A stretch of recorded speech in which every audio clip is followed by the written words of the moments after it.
नमक का दरोगा कहानी एक ऐसे ही ईमानदार दरोगा की कहानी है जिसने धनबल और बाहुबल की परवाह न करते हुए भ्रष्टाचार के साथ समझौता नहीं किया और भ्रष्टाचारी व्यापारी को पकड़ लिया, लेकिन अदालत में भी भ्रष्टाचार व्याप्त था।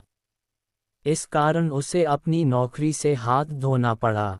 नमक का दरोगा कहानी का मुख्य पात्र दरोगा मुंशी वंशीधर है। कहानी का शीर्षक है नमक का दरोगा।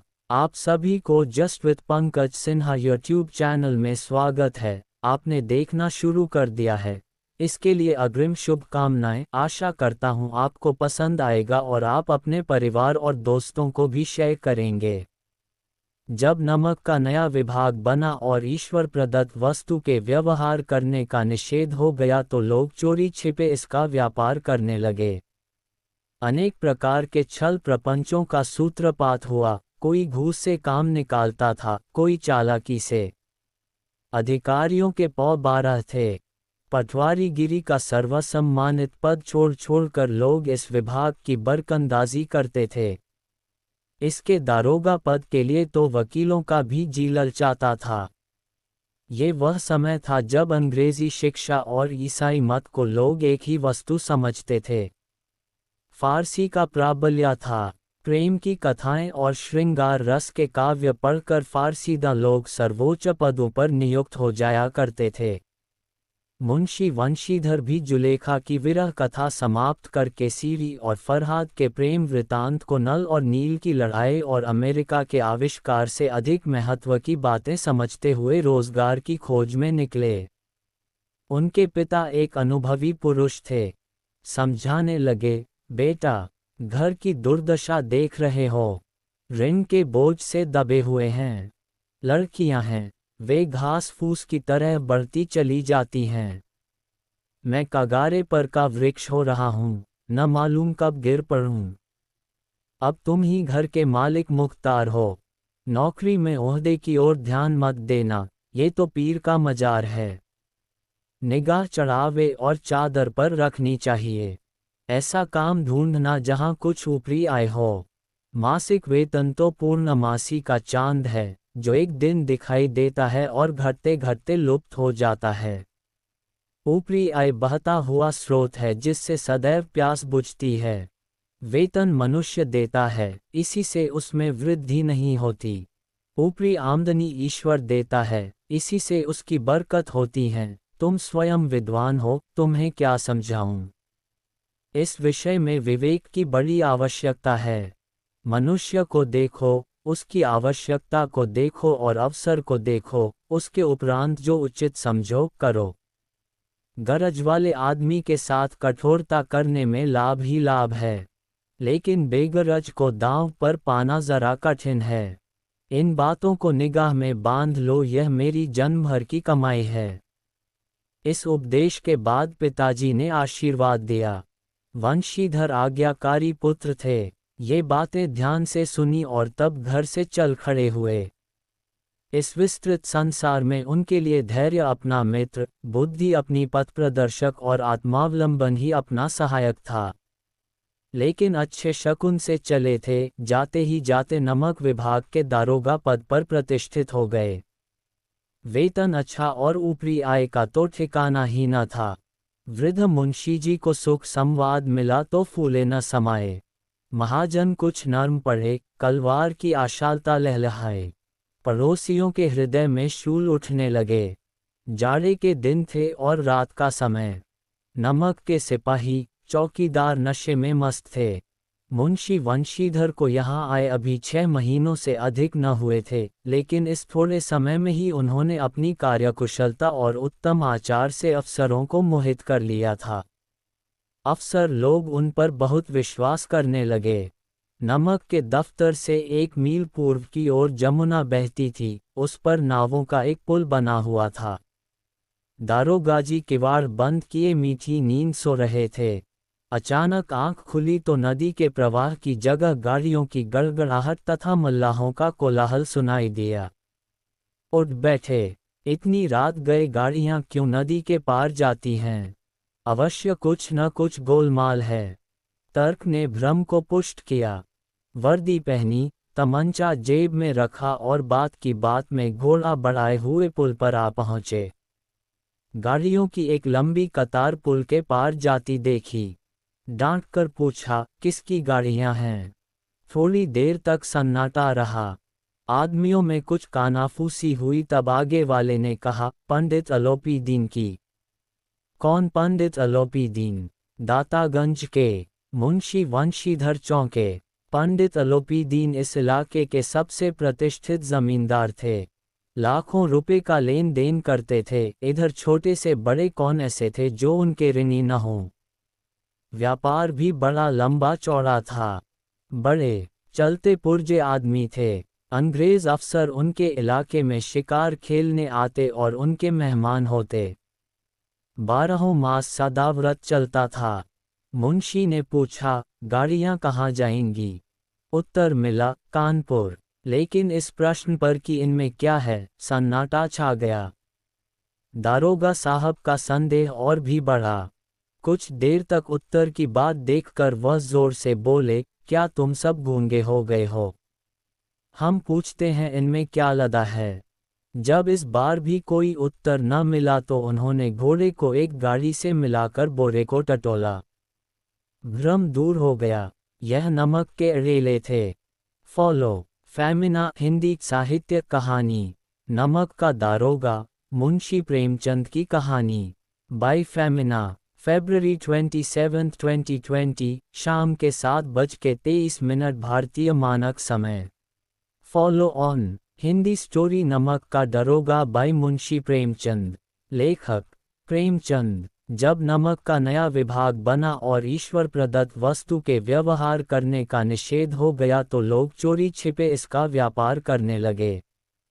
अनेक प्रकार के छल प्रपंचों का सूत्रपात हुआ। कोई घूस से काम निकालता था, कोई चालाकी से।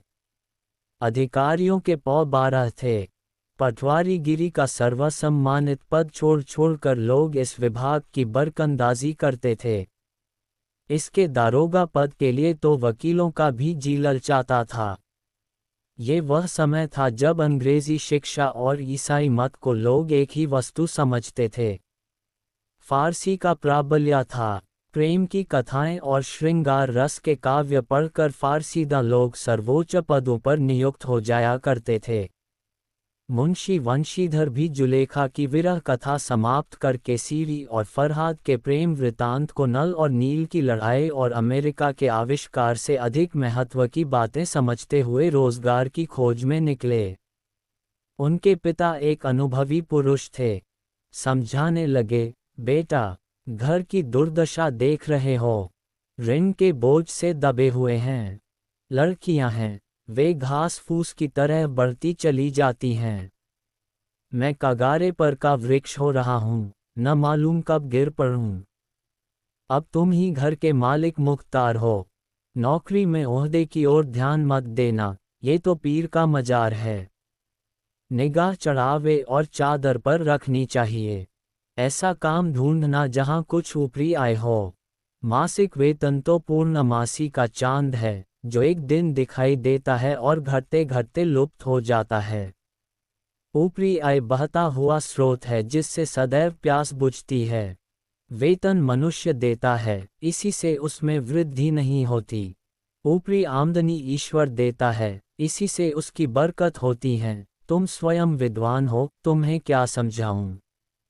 इस विषय में विवेक की बड़ी आवश्यकता है। मनुष्य को देखो, उसकी आवश्यकता को देखो और अवसर को देखो, उसके उपरांत जो उचित समझो करो। गरज वाले आदमी के साथ कठोरता करने में लाभ ही लाभ है, लेकिन बेगरज को दांव पर पाना जरा कठिन है। इन बातों को निगाह में बांध लो, यह मेरी जन्म भर की कमाई है। इस उपदेश के बाद पिताजी ने आशीर्वाद दिया। वंशीधर आज्ञाकारी पुत्र थे। ये बातें ध्यान से सुनी और तब घर से चल खड़े हुए। इस विस्तृत संसार में उनके लिए धैर्य अपना मित्र, बुद्धि अपनी पथ प्रदर्शक और आत्मावलंबन ही अपना सहायक था। लेकिन अच्छे शकुन से चले थे, जाते ही जाते नमक विभाग के दारोगा पद पर प्रतिष्ठित हो गए। वेतन अच्छा और ऊपरी आय का तो ठिकाना ही न था। वृद्ध मुंशी जी को सुख संवाद मिला तो फूले न समाये। महाजन कुछ नर्म पड़े, कलवार की आशालता लहलहाए। पड़ोसियों के हृदय में शूल उठने लगे। तारानकन तारानकन तारानकन तारानकन। जाड़े के दिन थे और रात का समय। नमक के सिपाही चौकीदार नशे में मस्त थे। मुंशी वंशीधर को यहाँ आए अभी 6 महीनों से अधिक न हुए थे, लेकिन इस थोड़े समय में ही उन्होंने अपनी कार्यकुशलता और उत्तम आचार से अफसरों को मोहित कर लिया था। अफसर लोग उन पर बहुत विश्वास करने लगे। नमक के दफ्तर से 1 मील पूर्व की ओर जमुना बहती थी, उस पर नावों का एक पुल बना हुआ था। दारोगाजी किवाड़ बंद किए मीठी नींद सो रहे थे। अचानक आंख खुली तो नदी के प्रवाह की जगह गाड़ियों की गड़गड़ाहट तथा मल्लाहों का कोलाहल सुनाई दिया। उठ बैठे। इतनी रात गए गाड़ियां क्यों नदी के पार जाती हैं?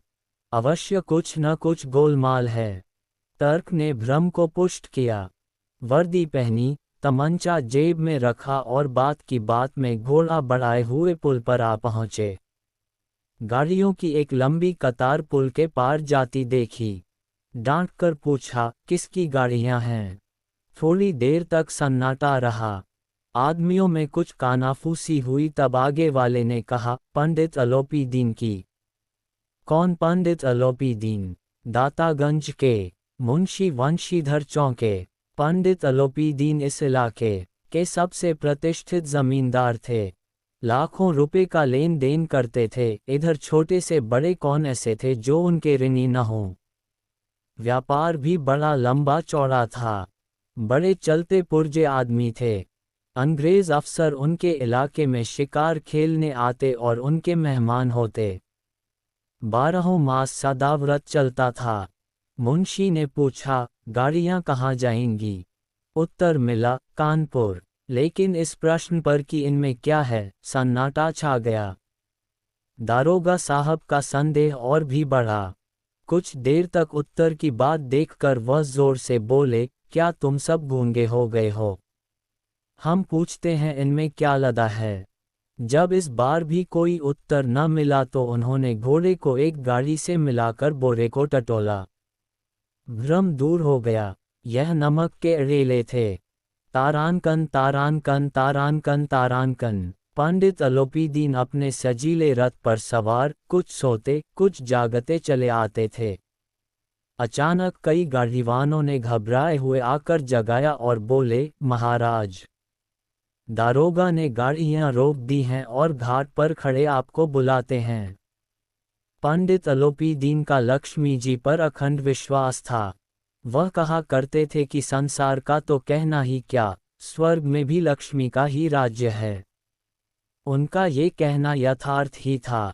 न्याय और नीति सब लक्ष्मी के ही खिलौने हैं, इन्हें वह जैसे चाहती हैं नचाती हैं। लेटे ही लेटे गर्व से बोले, चलो हम आते हैं। ये कहकर पंडित जी ने बड़ी निश्चिंतता से पान के बीड़े लगाकर खाए।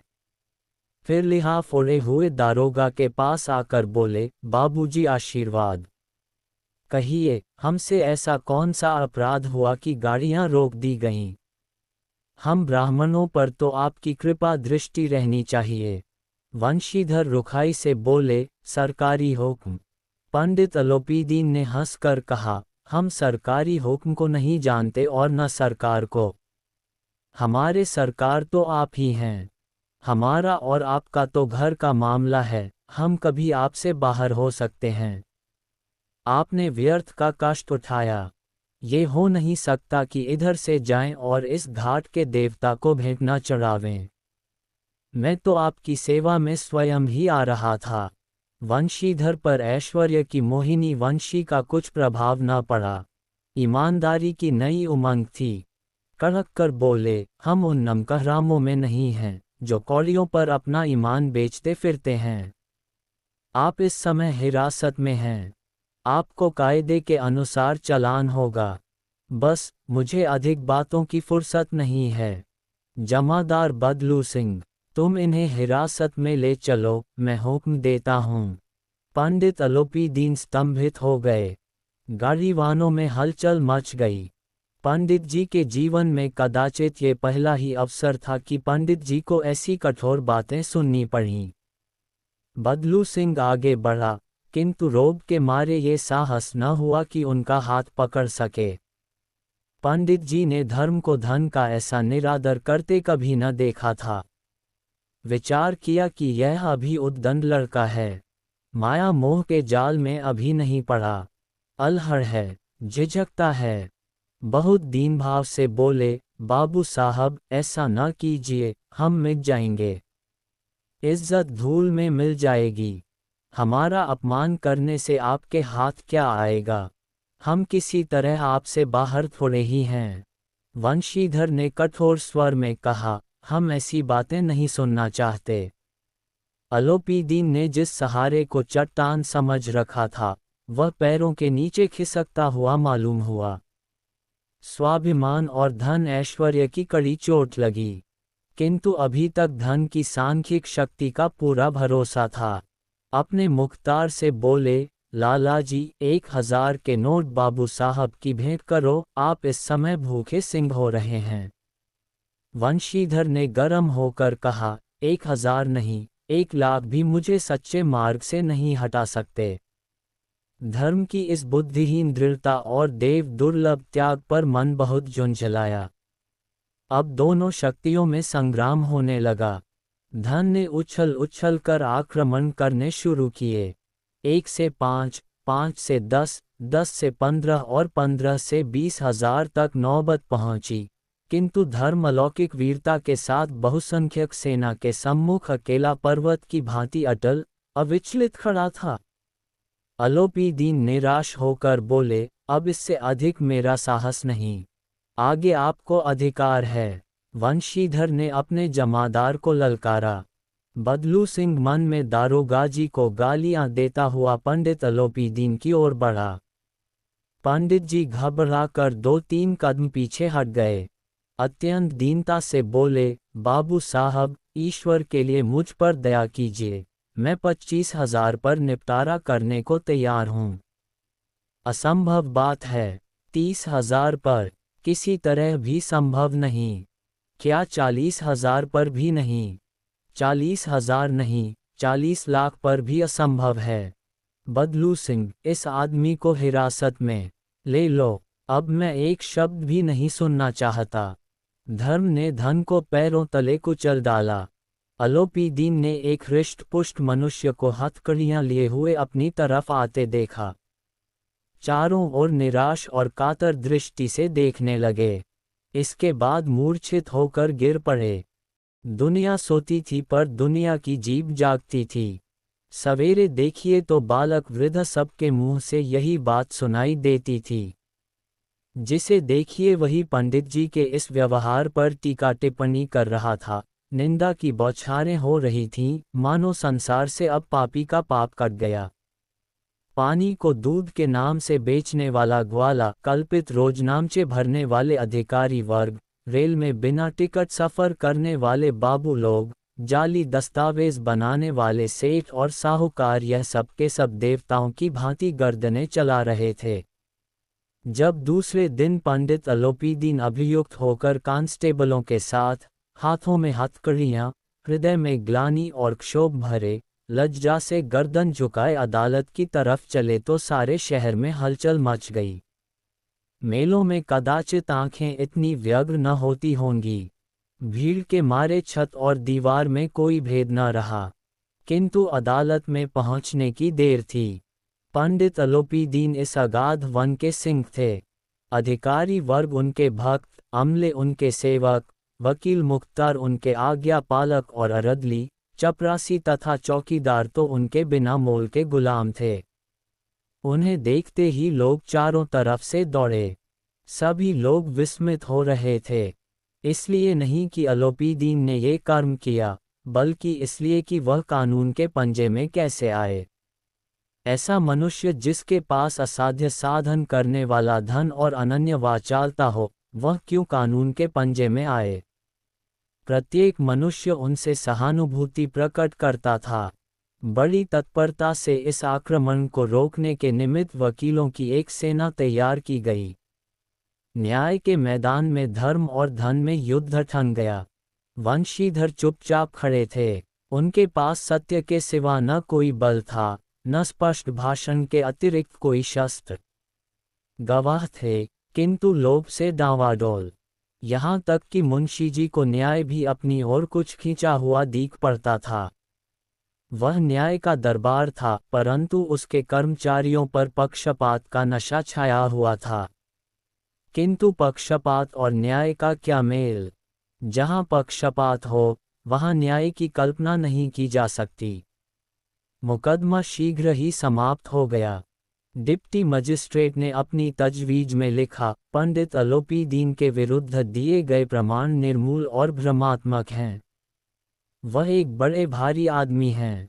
ये बात कल्पना के बाहर है कि उन्होंने थोड़े लाभ के लिए ऐसा दुस्साहस किया हो। यद्यपि नमक के दरोगा मुंशी वंशीधर का अधिक दोष नहीं है, लेकिन ये बड़े खेद की बात है कि उसकी उद्दंडता और विचारहीनता के कारण एक भले मानुस को कष्ट झेलना पड़ा। हम प्रसन्न हैं कि वह अपने काम में सजग और सचेत रहता है, किंतु नमक के मुकदमे की बढ़ी हुई नमक से हलाली ने उसके विवेक और बुद्धि को भ्रष्ट कर दिया। भविष्य में उसे होशियार रहना चाहिए। वकीलों ने यह नमक का दारोगा सुना और उछल पड़े। पंडित अलोपीदीन मुस्कुराते हुए बाहर निकले। स्वजन बांधवों ने रुपए की लूट की। उदारता का सागर उमड़ पड़ा। उसकी लहरों ने अदालत की नींव तक हिला दी। जब वंशीधर बाहर निकले तो चारों ओर उनके ऊपर व्यंग्य बाणों की वर्षा होने लगी। चपरासियों ने झुक झुक कर सलाम किए, किंतु इस समय एक कटु वाक्य, एक संकेत उनकी गर्वाग्नि को प्रज्वलित कर रहा था। कदाचित इस मुकदमे में सफल होकर वह इस तरह करते हुए न चलते। आज उन्हें संसार का एक खेदजनक विचित्र अनुभव हुआ। न्याय और विद्वत्ता, लंबी चौड़ी उपाधियां, बड़ी बड़ी दाढ़ियां, ढीले चोगे एक भी सच्चे आदर का पात्र नहीं है। वंशीधर ने धन से बैर मोल लिया था, उसका मूल्य चुकाना अनिवार्य था। कठिनता से एक सप्ताह बीता होगा कि मुअत्तली का परवाना आ पहुंचा। कार्यपरायणता का दंड मिला। बेचारे भग्न हृदय, शोक और खेद से व्यथित घर को चले। बूढ़े मुंशी जी तो पहले ही से कुड़बुड़ा रहे थे कि चलते चलते इस लड़के को समझाया था, लेकिन इसने एक न सुनी। सब मनमानी करता है। हम तो कलवार और कसाई के तगादे सहें, बुढ़ापे में भगत बनकर बैठें और वहां बस वही सूखी तनख्वाह। हमने भी तो नौकरी की है और कोई ओहदेदार नहीं थे, लेकिन काम किया, दिल खोलकर किया और आप ईमानदार बनने चले हैं। घर में चाहे अंधेरा हो, मस्जिद में अवश्य दिया जलाएंगे। खेद ऐसी समझ पर पढ़ना लिखना सब अकार्थ गया। इसके थोड़े ही दिनों बाद जब मुंशी वंशीधर इस दुरावस्था में घर पहुंचे और बूढ़े पिताजी ने समाचार सुना तो सिर पीट लिया। बोले, जी चाहता है कि तुम्हारा और अपना सिर फोड़ लूं। बहुत देर तक पछता पछता कर हाथ मलते रहे।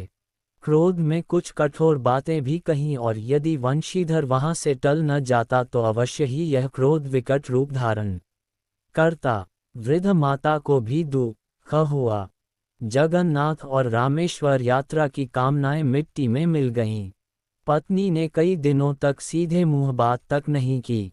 इसी प्रकार एक सप्ताह बीत गया। सांध्य का समय था। बूढ़े मुंशी जी बैठे बैठे राम नाम की माला जप रहे थे। इसी समय उनके द्वार पर सजा हुआ रथ आकर रुका।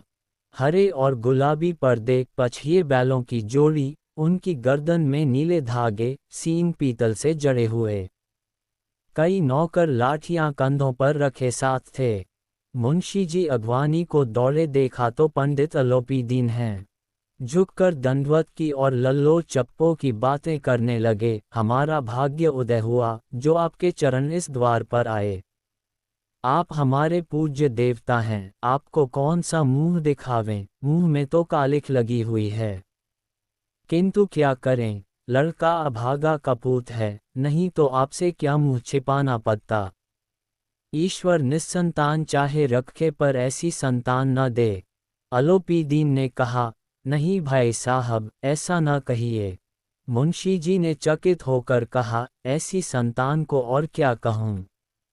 आलोपीदीन ने वात्सल्यपूर्ण स्वर में कहा, कुलतिलक और पुरुषों की कीर्ति उज्ज्वल करने वाले संसार में ऐसे कितने धर्मपरायण मनुष्य हैं जो धर्म पर अपना सब कुछ अर्पण कर सकें। पंडित आलोपीदीन ने वंशीधर से कहा, दरोगा जी, इसे खुशामद न समझिए, खुशामद करने के लिए मुझे इतना कष्ट उठाने की जरूरत न थी। उस रात को आपने अपने अधिकार बल से अपनी हिरासत में लिया था, किंतु आज मैं स्वेच्छा से आपकी हिरासत में आया हूँ। मैंने हजारों रईस और अमीर देखे, हजारों उच्च पदाधिकारियों से काम पड़ा, किंतु परास्त किया तो आपने। मैंने सबको अपना और अपने धन का गुलाम बनाकर छोड़ दिया। मुझे आज्ञा दीजिए कि आपसे कुछ विनय करूं। वंशीधर ने आलोपीदीन को आते देखा तो उठकर सत्कार किया, किंतु स्वाभिमान सहित। समझ गए कि यह महाशय मुझे लज्जित करने और जलाने आए हैं। क्षमा प्रार्थना की चेष्टा नहीं की, वरन उन्हें अपने पिता की यह ठकुर सुहाती की बात असह्य सी प्रतीत हुई। पर पंडित जी की बातें सुनी तो मन की मैल मिट गई। पंडित जी की ओर उड़ती हुई दृष्टि से देखा, सद्भाव झलक रहा था। गर्व ने अब लज्जा के सामने सिर झुका दिया। शर्माते हुए बोले, यह आपकी उदारता है जो ऐसा कहते हैं।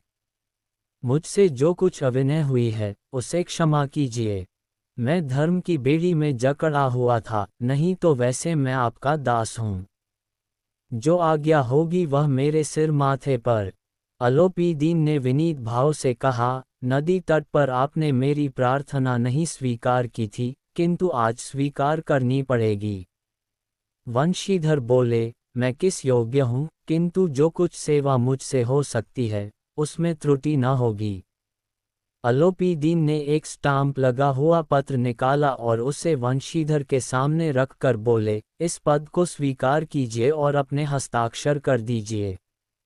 मैं ब्राह्मण हूँ, जब तक ये सवाल पूरा न कीजिएगा, द्वार से न हटूंगा। मुंशी वंशीधर ने उस कागज को पढ़ा तो कृतज्ञता से आंखों में आंसू भर आए। पंडित आलोपीदीन ने उनको अपनी सारी जायदाद का स्थायी मैनेजर नियत किया था। 6000 वार्षिक वेतन के अतिरिक्त रोजाना खर्च अलग, सवारी के लिए घोड़ा, रहने को बंगला, नौकर चाकर मुफ्त। कंपित स्वर में बोले, पंडित जी, मुझ में इतनी सामर्थ्य नहीं है कि आपकी उदारता की प्रशंसा कर सकूं, किंतु ऐसे उच्च पद के योग्य नहीं हूं।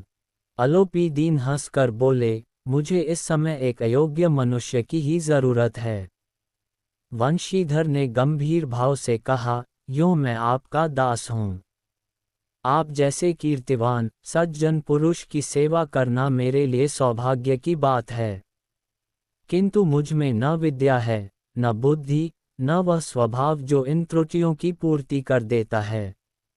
ऐसे महान कार्य के लिए एक बड़े मर्मज्ञ अनुभवी मनुष्य की जरूरत है। आलोपीदीन ने कलमदान से कलम निकाली और उसे वंशीधर के हाथ में देकर बोले, न मुझे विद्वत्ता की चाह है, न अनुभव की, न मर्मज्ञता की, न कार्यकुशलता की। इन गुणों के महत्व को खूब पा चुका हूँ। अब सौभाग्य और सुअवसर ने मुझे वह मोती दे दिया जिसके सामने योग्यता और विद्वत्ता की चमक फीकी पड़ जाती है। ये कलम लीजिए, अधिक सोच विचार न कीजिए, दस्तखत कर दीजिए। परमात्मा से यही प्रार्थना है कि वह आपको सदैव वही नदी के किनारे वाला बेमुरौवत, उद्दंड, कठोर परंतु धर्मनिष्ठ दारोगा बनाए रखे। वंशीधर की आंखें डबडबा आईं। हृदय के संकुचित पात्र में इतना एहसान न समा सका। एक बार फिर पंडित जी की ओर भक्ति और श्रद्धा की दृष्टि से देखा और कांपते हुए हाथ से मैनेजरी के कागज पर हस्ताक्षर कर दिए। आलोपीदीन ने प्रफुल्लित होकर उन्हें गले लगा लिया। धन्यवाद।